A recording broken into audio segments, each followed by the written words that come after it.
Саламатсызбы Бакай мырза? Саламатчылык. Биздин Назарбиз маалымат агенттигине алгачкы жолу келген жоксуз буга чейин. Ошо октябрь окуясы болуп өткөндөн кийин маек берип кеткенсиз.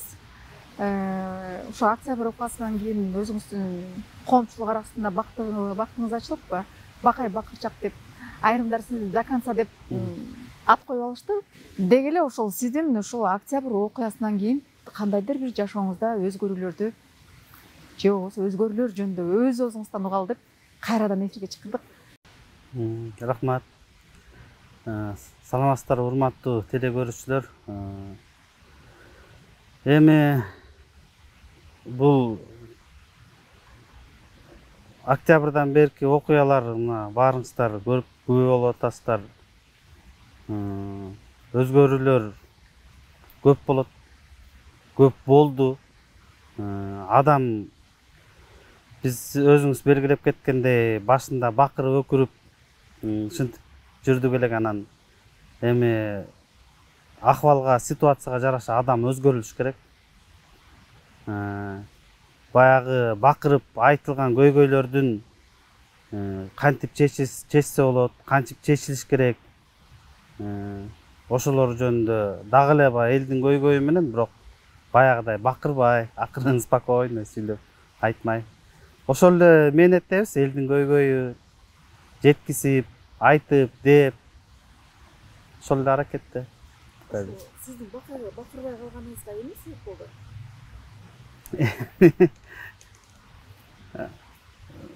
Өзү негизи элдин комментарийда мындай тааныштар, тиги булар ушу көп кишилер замечание кылышты. Сен көп бакырасың, эмоция көп алдырасың. Ошону эске алдык. Экинчиден, адам өзүн сакташ керек, нервти сакташ керек, ден соолук керек дегендей. Анан эми да үчүнчү себеби бар, ал эми баарын эле белгилүү, негизи биз азыр биздин үстүнөн иш козголгон кичине улуу агаларыбыз тартипке салып койгон дегендей. Агаларды уккандан зыян болбойт го дейт. Басош, сизге кылмыш козголду да. Ал жака барганда ситуация кандай болду, сизде кандай болушту? Ошол эле сиздин ошол Садыр Нуркожоевич деп бакырып жүргөн кишиңиз жардам берген жокпу? Эми кылмыш иши биз баарыбыз мыйзам алдында бирдей болушубуз керек. Азыр иш тергелип бүтүп, иш сотто каралып жатат ушул убакта. Көшөгөндүн артында кандай процесс жүрүп атат? Мыйзам чегинде эле баардык нерсе. Мыйзам баарыбызга бирдей да. Же сизде жөн эле жатыптыр, же болбосо келеңде тыйыптыр деген кимдир бирөө болдубу бийлик тарабынан? Же мындай деле кысым болгон жок. Өзү биз ошо тергөө убагында билесиздер, кылмыш иши боюнча мындай эмеге кол коюп бересиң. Тил кат жазып бересиң да. Мисалы үчүн адашып бирөөлөрдүн сөзүнө кирип алабыз деп атпайсызбы? Кээде ушу сиздер кимдердин бирөөнүн буйруктарын аткарасыздарбы адашып деген сөзгө карата суроо да? Мага эч ким буйрук бербейт, мен ошо ситуацияга жараша эле чын жүрөктөн эле сүйлөй беребиз. Бир видео тасмаңыздан көрүп калганбыз, сиз Садыр Жапаровдун айтканын ал кишиге жардам сурап ыйлабайген жагдайлар болгон да. Ошол көз жашты Садыр Жапаров актады. Кудайга шүгүр эле деп айтыш керек, иш болуп атат. Сиз баягы эме боюнча айтып атасыз да, биз ЛТР боюнча кайрылуу жасаганбыз. Ошол коллективи жетекчилиги каршы болуп, ордуна келген жанагы жаңы келген жетекчиге каршы болуп, маселе чечилди. Буюрса коллектив жактырган киши кызматта иштеп атат, эмгиче мамлекеттик телеканалда. Ошол элдин мүдөөсү аткарылды десек, ишенич аткарылды десек болот. Сиз азыркы президент Садыр Жапаровдун эң жакын тарапташ болуңуз да. Жалпы эле ошол Назарбиз маалымат агенттигинин көрөрмандарына ошол киши менен кандай тааныш болуп калганыңыз кызык болсо керек. Ошол боюнча айтып бересизби? Кандайча тааныш болуп калгансыз? Сиз дагы бир кандайдыр мамлекеттик кызматка аракет кылып көрдүңүзбү? Эми бул киши менен баягы камалып жатканда баласы кырсыктап Ошондон бери андан кийин Садыр Жапаровду колдоо кыймылы түзүлдү, аякта жүрдүк. Андан бийликке келди, анда жардам берип жүрдүк. Өзү мен мындай түрмөдө жатканда барып лично таанышкан эмеспиз. Ошо кийин чыгып келгенден кийин өкмөт үйүндө жүргөндө 3-4 жолу кирип жолугуп, таанышып, сүйлөшүп, ошондо биринчи таанышканбыз да. Мен биринчиден билимим жок. Кызматка билими жок адам билесиз да, бара албайт. Экинчиден биз Айыл чарба министринин коомдук кеңешчибиз. Ошол багытта иштерди жасап атабыз. Тагыраак айтсак, жер семирткичтер боюнча иштеп атабыз. Ушул убакта. Бизде Кыргызстанда өндүрүлбөйт да жер семирткич. Ошол биздин дыйкандарыбызга жакшы сапаттуу минеральный жер семирткичтер. Айыл чарба министрлигинде коомдук кеңешчи болсоңуз, кышка даярдыктар кандай болуп атат? Продовольственный коопсуздук боюнча айтып атасыз да, азык-түлүк коопсуздугу боюнча. Эми өзүңүздөргө белгилүү болгондой, Садыр Нуркожоевич коопсуздук кеңешинде ошол жерден бүтүндөй кыргыз эли күбө болду. Бизде айыл чарбага бөлүнүп аткан акчанын кредиттердин 97% буга чейин урдалып келген. Мындан ары бул маселе кайталанбасын, элге, дыйкандарыбызга ушу кредит доступный болсун баарысына деген маселени прокуратуранын жана УКМКнын жетекчисинин астында койгон. Андан көп өтпөй эле өзүңүздөргө белгилүү болгондой Балбак Түлөбаев мырза жогорку кеңеште чыгып, ошо бөлүнгөн акчаны Минфин таратпай атат деген дооматын айткан. Андан бери баягы ал акчалар убагында жетпей калды чынында. Анан эми коопсуздук боюнча министрлик болгон иш аракетин көрүп атат, үрөөндөрүн таратып атышат. Бул министрлик өкмөт тараптан да 1 миллиард сомго жакын акча бөлүнгөн, арыктарды тазалап, ирригацияларды, суу тартыштыгы болгон да былтыр, ошол кайталанбасын деп. Анан эми азыр булардын ишине тиешелүү органдар баа бериш керек го дейм. Ошол канча аткарылды, эмне болду? Азыркы бийлик, ошо октябрдан кийинки келген бийлик сиздин иштеп атканы мага копулуңузга толот го, толбой элеби? Эми кемчиликтер бар, моюнга алыш керек аны. Бирок азыр погоданы Facebook социалдык түйүндөр кылат да, билесиздер.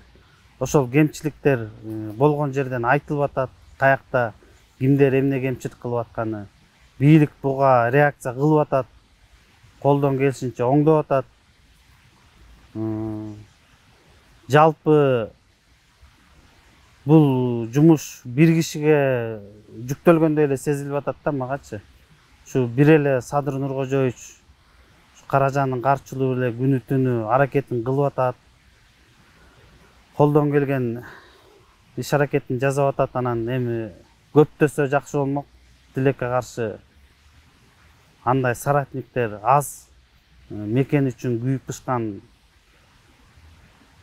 адамдар көп эле баягы бизге көнүмүш адам, адатка айланып калганда, чиновниктер бүт эле баары кызматка жулунушат. Ошол жака барып чөнтөктү толтурсак, кызматтан пайдалансак деген ниетте жүрүшөт экен көбү. Патриоттор тилекке каршы аз экен. Бирок эми мен мындай деп айтмакчымын, бул ситуация азыр доордун алмашып аткандагы убактысы да. Азыр эски доор кетип, жаңы доор Кудай буйрса келатат. Сөзсүз кыйынчылыктар болот, кемчиликтер болот. Бийлик тууралуу ошо элдин арасында кандай ой пикирлер айтып жатат? Элдин арасында көп жүрөсүз. Элдин арасында эми жанагындай жетишкендик жакшы жактары да айтылып атат, кемчиликтери да айтылып атат. Жетишкендиктер болсо аны баарыңыздар эми көрүп эметип атасыздар. Анан нааразы тараптын эң эле көбү ушул кадровый маселесинде айтат да, туура эмес кишилер келип алды, туура эмес кишилер курчап алды деп элдин негизги эң көп нааразы болгону ошол. Таптаа талкууга жүрүп аткан казино маселеси. Көз карашыңыз кандай? Казино маселесинде биз казинону колдогонбуз. Казино ачылыш керек. Ал биздин жарандар кирип аяка ойнобош керек. Муну мамлекет катуу көзөмөлгө алыш керек. Бул эми адамдын тагдыры оюнчук эмес. Биз билебиз, казино жабылсын деп да жүргөнбүз бир убакта. Анан эми азыр ушул тамчыга бир 500 гектар жерге ошондой оюн зоок имараттар курулуп, ошол жака инфраструктура түшкөн атат буюрса. Анан бул нерсе менен биздин туризм тармагын сүйрөп кетеби деген үмүт бар. Кудай сактасын, кече өзүңүз эскертүү берип кеттиңиз да бийликке. Кандайдыр бир нааразычылыктар пайда болсо, Садыр Жапаровду кайра коргогонго аракет кыласызбы? Эми бизде принцип бар. Биз бир эле корабльдан түшпөйбүз. Ушул Садыр Нуркожоевич менен аягына чейин колдон келген жардамды беребиз. Садыр Нуркожоевич менен жолугуп турасызбы? Жок, жолуга элек. Канчадан бери? Акыркы жолу ушул баягы Сооронбай Шарипович менен тирешип турганда жолукканбыз, эң акыркы жолу. Андан бери жолуга элекпиз. Президент болгондон бери жолуга элексизби? Жолуга элекпиз. Кантип колдоп атасыз, жөн элеби? Эми көрүп атабыз да саясатын. Сиз эфирде жүргөндө өзү эмоция калтырып ыйлап ийчиз да. Жөн эле кандайдыр бир популизм же артисттик беле. Эми баягы Шекспир айткандай, жашоо бул театр, анда силер артистсиңер дегендей. Баарыбыз бул жашоодо артистпиз. Эми кээде ошол убактагы адам негизи ыйлаган адам эметет да, жүрөгү жумшак болот. Ыйлап туруш керек. Монтип адам ичинде бугун сактап, монтип эмете берсе, жүрөк кыйналып кетет. Пайгамбарыбыз деле ыйлаган. Көп ыйлаган да пайгамбарыбыз. Анан бул чын жүрөктөн эле чыккан көз жаштар болчу. Бирок азыр андай эмоцияларды контролдоп, мындай кичине опыт алып калдык эми. Андай ыйлатчу деле тема азайып баратат. Дай берсе баары жакшы эле болот го. Акыркы ыйлаганыңыз ошол болду? Жок, кээде эмеден өзүмчө отуруп алып мындай көздөн жаш чыгат. Адамдардын тагдырларын көрүп алып, кээде айта албай тургандай нерселер бар да, ошолорду эстеп алып, адамдын өзүнүн жашоосундагы, өзүнүн личный жашоосундагы болуп аткан окуяларды көрүп алып, кээде мындай өзүмчө эле мындай отуруп алып, бир 2-3 жолу болду ошондой окуя. Көздөн жаш чыгып. Кылмыш иши козголгондо жаш чыкты. Жок эми ал. Саясатчы андайга даяр болуш керек да, саясатта жүргөн киши бир күнү камалат, бир күнү чыгат дегендей. Азыркы бийликтин терс жактарын айтып бере аласызбы? Азыркы бийликтин терс жактары бул Садыр Нуркожоевич башталган реформаларды мындай айттырбай, баягы камчы салдырбай деп коет го кыргыздачы.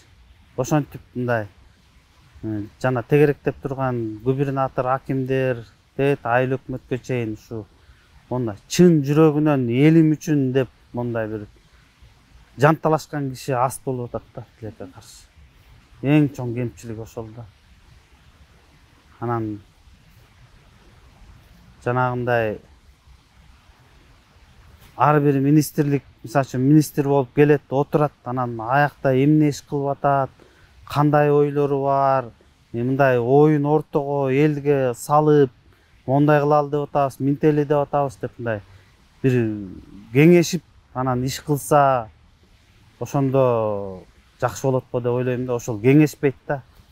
Өздөрүнчө баягы өзүнүн эмесин талкайт этип эле, өзүнүн идеясы меники туура, менин акылым, илимим жетиштүү деп эле текеберчилиги жакпайт да мага. Кеңешкен жерде мен ойлойм сөзсүз ийгилик болот. Кеңешип иш кылыш керек. Сиз менен кеңешиш керек ошондо? Facebook менен кеңешсин, Facebookка айтсын. Азыр чиновниктердин баары эле Facebook'ту карап отурушпайбы? Мен жеринде кеп сөз жокпу деп. Бир нерсе кайратпай эле Facebook'та турушат, э? Жок, Facebook'ка айтсын да өзүнүн жанагы жеке баракчаларынан, мисалы үчүн билим берүү министрлиги, мен өткөн эмемде билим берүү министрлигине нааразы болбодумбу? Азыр билим берүү министрлигиндеги маселе эмес да 10 жыл кылыш керекпи же 12 жыл кылыш керекпи дегенчи. Андан чоңураак көйгөйлөр бар да. Ошолорду кантип чечиш керек? Бөбөктөрдүн ден соолугу кандай болуп атат? Ыйманы кандай болуп атат? Азыр биз ата-энелер балдарыбызга алыбыз жетпей, телефондон ажырата албай калдык да. Ошо физкультура сабагы кандай өтүп атат? Мектепте патриоттук тарбия барбы, жокпу? Ошолор жөнүндө ошол да чоң көйгөй. Ал 10 жыл, 12 жыл деген маселе эмес го дейм. Өзүңүздүн Садыр Жапаровго же кимдир бирөөлөргө болгон кайрылууңуз барбы? Сизге эркин микрофон. Эми урматтуу мекендештер, мен кыргыз элине кайрылам. Аткарылчу жумуштар көп. Бул саясий чайкоочулук деген технологиялар бар. Буларга атайын институттар, башы чоң, мээси көп кишилер отурат. Элдин пикирин бузуп, элдин маанайын бузгусу келгендер көп. Ошондой эмелерге ишенип албайлы, урматтуу мекендештер. Бул моунча адамдын тагдыры, ушунча мамлекеттин оюнчугу эмес бул. Ак караны ажырата билели, кыргыз элим. Анан ушул жетекчилерге Кудай таалам күч кубат берсин, ыйман берсин. Садыр Нуркожоевич өзү айткан, бул президенттик правленияны киргизип атканда, башкарууну киргизип атканда бүт жоопкерчилик менин мойнумда болот. Мен баарына жооп берем. Деп туруп ыйлап ийбейсизби? Ыйлачу неме эмес го дейм. Анчалык артист эмесмин мен да. Средний эле артистмин. Ал жанагы артисттер ыйла деген жерден кетти, кой көз жаш. Бакай мырза, кыска убакыттын аралыгында сизде ар кандай башыңыздан окуялар өттү, ошол эле учурда элге баягындай эле Бакай Бакырчак катары таанылдыңыз. Биздин ушу келип убакытка карабай маек куруп бергениңиз үчүн чоң рахмат. Ишиңизге ийгилик. Рахмат сизге да.